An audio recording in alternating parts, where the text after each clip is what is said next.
اب ایسے موقع پہ ڈر ہوتا ہے اگلا کلمہ کفرینہ زبان سے نکال دے، یار اس کا مطلب ساری پرابلم وہاں سے آ رہی ہے. یہ ساری پرابلم کہاں سے آ رہی ہے؟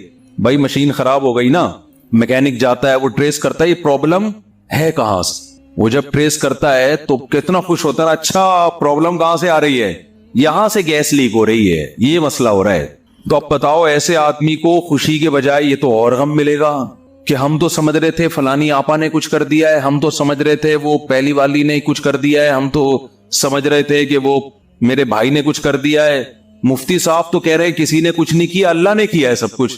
تو اس سے ٹینشن ختم ہوگی یا بڑھے گی؟ ابے اللہ سے کون لڑ سکتا ہے؟ چلو فلاں نے کیا تھا تو ہم بھی کر دیں گے تو ہو سکتا ہے کچھ مسئلہ حل ہو جائے. یہاں تو ساری ٹینشن کس کی طرف سے آ رہی ہے؟ تو مجھے یہ جب میں جملہ کہتا ہوں نا اللہ نے کیا ہے، تو مجھے ڈر اب پہلے زمانے میں نہیں تھا، لوگوں کا ایمان بڑا مضبوط تھا. اب ڈر ہوتا ہے کہ کلمہ کفر نہ زبان سے نکال دے، یار یہ تو سارا کیا کرایا کس کا ہے؟ اللہ کی طرف سے. ہو تو اللہ ہی معاذ اللہ نقل کفر، اس کا مطلب اللہ ہی ٹھیک نہیں ہے. فالٹ معاذ اللہ نقل کفر کس میں ہے؟ اللہ میں فالٹ ہے. پھر لوگ مایوسی کا شکار ہوتے ہیں، پھر کہتے ہیں یار اللہ فلانے کے ساتھ تو بہت اچھا کر رہا ہے، وہ تو کچھ بھی نہیں کرتا کمبخت، اور پھر بھی رزق کے دروازے کھلے ہوئے، کچھ بھی نہیں کر رہا، ایک نمبر کا چور ہے فلاں آدمی، نہ ایک وقت کی نماز پڑھتا ہے، نہ کبھی زبان سے اللہ کا نام لیا، مگر خوشیوں کی ایسا لگ رہا ہے خوشیوں نے ڈیرے ڈال لیا اس کے گھر میں، پھلتا پھولتا چلا جا رہا ہے، فلاں بھی اچھا، فلاں بھی اچھا، فلاں بھی اچھا، میں ایک اکیلا دنیا میں پریشان. حالانکہ میں تو وظیفے بھی پڑھتا ہوں، میں نے تو ایک دفعہ سر پہ ٹوپی بھی رکھی تھی، ایک دفعہ میں نہایا بھی تھا، اپنی نیکیاں پھر یاد آنا شروع ہوتی ہیں. ایک دفعہ کا ذکر ہے میں نے وائپر جو شیشے پہ گاڑی پہ لگاتے اس کو اپنے ہاتھوں سے میں نے 5 روپے پکڑائے تھے. ایک دفعہ میں نے اپنی ماں کو پانی بھی مجھے یاد پڑتا ہے پلایا. ایک دفعہ ابا سے میں نے تمیز سے بات بھی کی تھی، حالانکہ میرا موڈ بالکل بات کرنے کا تھا نہیں، لیکن میں نے کہا ابا ہے تو چلو یار ایک دفعہ تو ابا ہونے کے ناطے تمیز سے بات بنتی ہے. یہ نیکیاں اپنی سامنے آنا. ایک دفعہ میں نے بیگم نے گلاس سے پانی پیا تھا تو جس جگہ سے منہ لگا کے اس نے پانی پیا، میں نے بھی محبت کے اظہار کے لیے اسی جگہ سے منہ لگا کے پانی پیا. نبی کے اخلاق میں نے زندہ کی. اتنے اچھے طریقے سے میں اپنے گھر والوں کے ساتھ میرا حسن سلوک once upon a time. تو اپنی نیکیاں بولو یاد آنے. ایک دفعہ میں ٹائم پہ گھر بھی آ گیا تھا، ایک دفعہ بولو ٹائم پہ گھر آ گیا. جتنی دیر میں بیوی سے شادی سے پہلے موبائل پہ بات کرتا تھا، شادی کے بعد ایک دفعہ میں نے 10 سال میں ایک دفعہ اس سے اتنی دیر فیس ٹو فیس بات کی ہے اور برداشت بھی کیا. تو اپنی نیکیاں یاد آنا شروع ہو جاتی. میں نے مسجد کے ڈبے میں ایک دفعہ پیسے ڈالے تھے. تو جب انسان کہتا ہے یار میں نے تو یہ بھی کیا، میں تو اتنا اچھا، میں تو اتنا نیک، میں تو یوں بھی، اور میرے ساتھ ٹینشنیں ہی ٹینشنیں، اور دوسرے کچھ بھی نہیں کر رہے، وہ تو مسجد کے ڈبے چوری کرتے ہوئے پکڑے گئے ہیں، ٹھیک ہے نا، بیویوں کو مارتے ہیں پیٹتے ہیں، ماں سے اچھا سلوک نہیں، باپ سے اچھا سلوک نہیں، ان کے ہاں رزق کی ریل پیل. تو اس کا مطلب معاذ اللہ نقل کفر نباشت. فالٹ کہاں ہے؟ فالٹ تو معاذ اللہ اللہ میں. اللہ ہی وہ منہ سے بول بھی رہے ہوتے ہیں پتہ نہیں اللہ کو میں ہی ملا ہوئے. ایک صاحب کے بچے کا انتقال ہو گیا، بہت عرصے بعد ان کو اولاد ملی، بیچاروں چھوٹا بچہ تھا اس کا، وہ اللہ نے اٹھا لیا. غم ہوتا ہے انسان کو، داڑھی بھی ہے، نماز بھی پڑھتے ہیں. ایک دن کہنے لگے مجھے یار پتہ نہیں اللہ کو میرے ساتھ کیا مسئلہ ہے، اللہ تعالیٰ معاف فرمائے، ایسی باتیں نقل کرتے ہوئے بھی ڈر لگتے، کہتے نہیں اللہ کو میں ہی ملا ہوں، کچھ اولاد ہو ہی نہیں رہی تھی، اتنے عرصے بعد دی ہے تو اللہ نے بچہ اٹھا لیا. تو یہ بھی حالت ہوتی ہے لوگوں کی. تو خوب سمجھ لو، بہت اچھی طرح سے بات سمجھو. یہاں آپ سے چند ٹیکنیکل قسم کے فالٹ اللہ میں نہیں ہے. فالٹ کس میں ہے؟ فالٹ آپ میں ہے. آپ نے اپنے آپ کو زمین کا باپ سمجھ لیا ہے. آپ پہ آپ کی مرضی بالکل بھی نہیں چلے گی. یہ اللہ کو بالکل بھی پسند نہیں ہے کہ آپ پہ آپ کی مرضی چلے. اللہ کہہ رہا ہے یبسط الرزق لمن یشاء، جس کے لیے میں چاہوں گا رزق کے دروازے کھول دوں گا. یہ نہیں کہ جس کے لیے آپ چاہو گے. آپ کہہ رہے ہو یار وہ چور اچکا، اور وہ تو 2 نمبر آدمی، اور وہ تو محنت بھی نہیں کرتا، اس کے لیے دروازہ کیوں کھل رہا ہے؟ بھائی وہ اس کے چاہنے سے نہیں کھل رہا. وہ کس کے چاہنے سے کھل رہا ہے؟ وہ اللہ کے چاہنے سے کھل رہا ہے. اور آپ اتنی محنت کر رہے ہو، رزق کا دروازہ نہیں کھل رہا، تو وہ اس لیے نہیں کہ وہ چاہتا ہے کہ آپ کے پاس پیسے نہ آئیں، یا فلانے نے بندش لگا دی ہے فلانا، وہی اللہ نہیں چاہ رہا آپ کے پاس آئے. اب یا تو اللہ سے لڑ لو. بھائی اگر کوئی پیسے آپ کے پاس لے کر آ رہا ہے، وسیم بھائی درمیان میں ڈبہ نوٹوں کا ڈبہ چھین کے بھاگ گئے، وہ پیسہ آپ تک آنے نہیں دے رہے، تو آپ کس سے لڑو گے؟ وسیم بھائی سے لڑو گے.